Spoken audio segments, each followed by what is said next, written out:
that both MMR and climate science denial began not in the outer reaches of the internet. It's tempting sometimes to think that the current madness is all linked to Facebook algorithms and dodgy Russian missions and various other manipulations. But long before social media sought to attribute equal value to your wrong opinions and my fact-based evidence, long before it turned everything upside down, these two issues from which, for my money, so much stems. I've told you this before. I'm not going to apologise for repeating myself, because it's fair to say that the lessons of MMR vaccines and climate science denial have not yet been fully learned, and we're seeing them being reprised now in an almost identical fashion to what went before. We are seeing reputable organs, publishing people, almost all elderly men, claiming that face coverings are...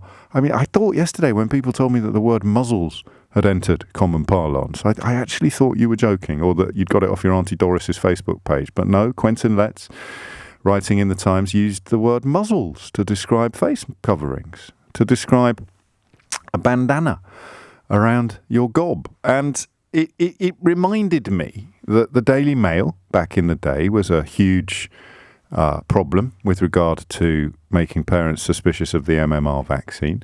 And climate science denial has been a very lucrative grift for all manner of chancers and fact-free charlatans for the best part of 3 decades now.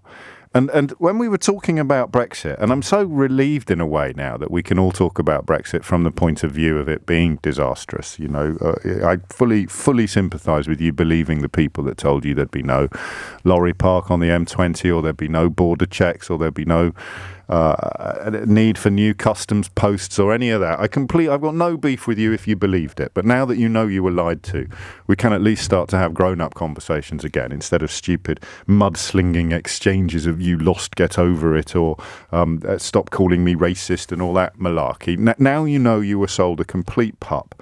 We can all just cross our fingers and hope that the puppishness is not as acute as it could be, and that we can join together to do a bit of damage limitation. But when we were talking about Brexit and the way in which things that were obviously untrue were treated with equality and equivalence and balance, all the way up to the top of the BBC, you remember my moment was when I had Andrea Leadsom sitting to one side of me and Pascal Lamy, the former Director General of the World Trade Organization, sitting on the other side of me, and I was required by BBC impartiality rules to treat them as equal contributors to a conversation about what the WTO involved. Andrea Leadsom, you win some, you led some. Pascal Lamy, former Director General of the WTO. Oh, so, okay, thank you, Monsieur Lamy, for your insights into what the World Trade Organization is and does, speaking as a former Director General. Now, Andrea Leadsom, speaking as a mother, what do you think the WTO represents and regulate? I mean, a genuine moment of madness in my own head where I thought, this can't be right.